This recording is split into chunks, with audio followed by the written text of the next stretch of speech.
This is ridiculous. I don't need to be here.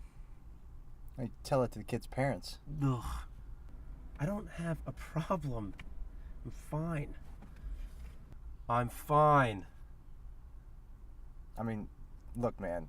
You're my brother-in-law. Married into our family. Not to be a dick, but that was kind of big for you. But you got sentenced to be here. So you have to do this, man. Just get your ass up there. And don't fuck this up.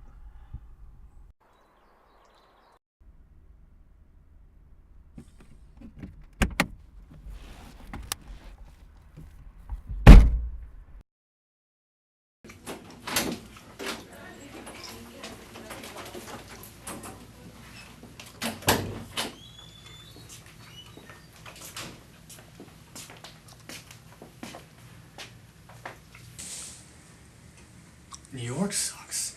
Where's Boston? They're last place.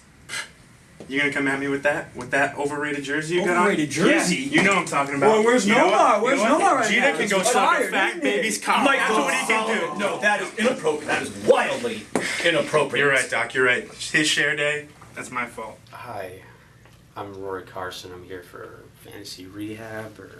Yes, of course. Rory, come in. Please have a seat. We're making some great progress here.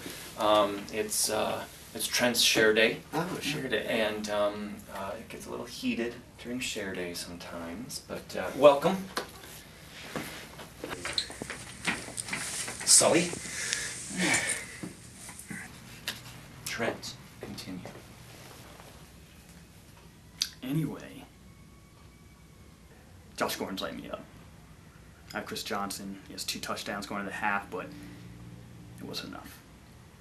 Playoffs were on the line, so naturally, I beat the shit out of a ball washer and a bench sign with my 7-iron. 2 kids and their dad saw, so it was an angry tirade, and unfortunately, club head ended up hurling through the air and just lodging into the dad's skull. There was a lot of blood.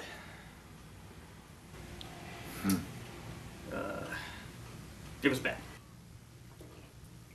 I got destruction of property, urinating in public, cursing in public, a lot of community service. I'm not proud about. Thank you for sharing. Yeah.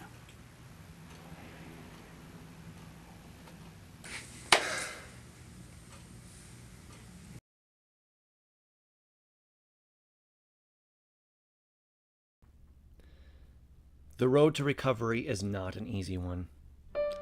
First, you must be willing to understand your fantasy team is like your relationship issues or your kid's ability to use a TV remote at an early age. Nobody cares but you. Remember when fantasy was just a fun little thing you did with your friends? It wasn't the end of the world. You watched football for the game, not hoping Eddie Royal can get you meaningless garbage time points in a full PPR when you need to pad your lead going into the Monday night game. Go back to just enjoying the competition and camaraderie of the game with friends. Have faith that Drew Brees will go off and Gronk will get in the end zone. And don't beat yourself up over not starting Brandon Marshall because he's a game time decision with the late start time. Insert a reserve player with confidence, and again, just let it go. And if 2 guys show up at your house wearing Jordy Nelson and Aaron Rodgers jerseys and both sporting real thick, finely groomed upper lip hair, then just accept the mustache ride that's about to go down. Don't fight it. Oh, and yes, you are a genius for starting Jeremy Hill, who will end up getting plenty of touches, even with Giovanni Bernard being the feature back. Sundays can be fun days, with or without fantasy football. Don't lose the passion because you have to go grab Jake Locker off the wire. Just enjoy the games. It's all right here in front of you. All the joy, the passion and love for the game. But you have to be the one in control. You can do it. You can have a normal fantasy relationship by just letting go.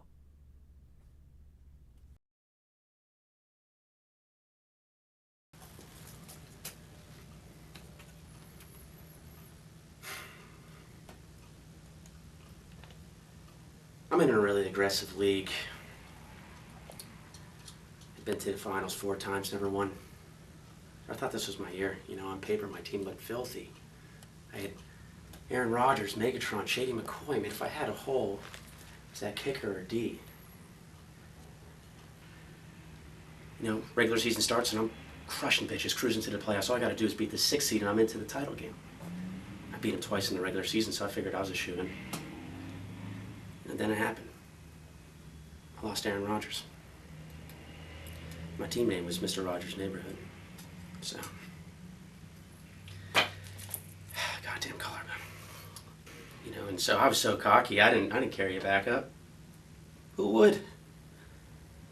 But I have to hit the waiver wire, so I'm looking at Eli, Romo, Cutler, and I'm just trying to figure out who's going to fuck me less. So I rolled the dice and I went with Romo.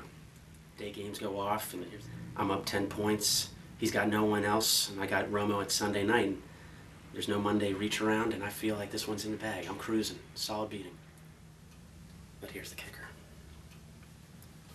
My wife wants me to go to the in-laws' lake house. My in-laws suck. The lake house is an information suckhole. I'm talking no TV, no Wi-Fi, no 4G, nothing. I mean, how do you do that on a Sunday? So we go for a sunset boat cruise, and I notice on the boat, there's a radio. And my wife is just begging me, have fun, enjoy the sunset. I start filming with the radio. I pick up a little bit of the game coverage, and I get Romo 3 interceptions, that's it. Cuts out, maybe. So my mom, maybe 4 touchdowns, 3 interceptions, 350 yards. I'm gold, and I'm still golden. But I couldn't stop thinking about it. I had nightmares that night.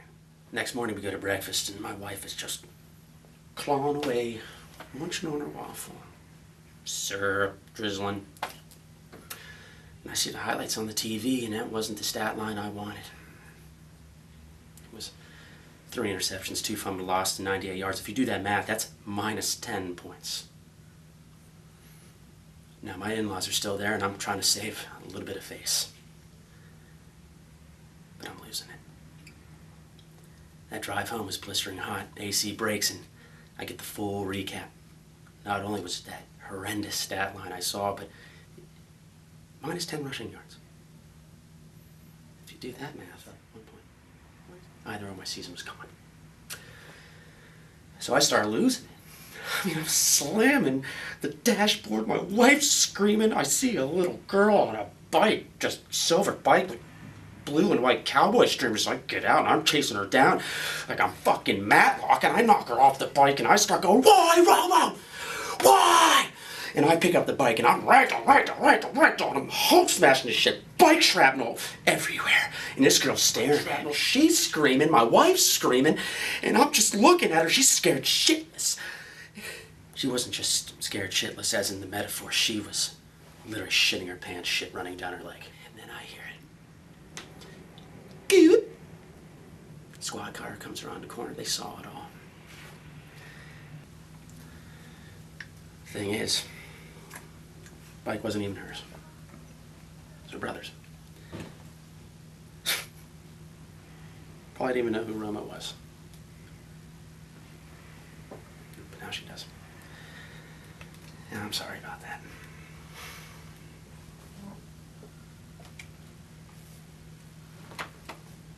That was a breakthrough. Thanks, Doc. But, you know, I learned that it's okay if Larry Fitzgerald doesn't go over 100 yards, man. I don't need those 5 points. Right. It's fine with 82 yards and touchdown. Just enjoy the game. Don't let it control you, you know? It's good, man. Yeah, It's that's what I'm good. saying. So hey, just to mention it, I got a call from Shady Pete last night. He's actually got an open spot in a 12-man, 7-year Dynasty Keeper League, $1,000 buy-in. Any interest? Are you fucking kidding me? Yes, man, yes! All right, let's... Oh, thought you'd never ask. He's back! Yeah, oh yeah, fuck Rehab, right?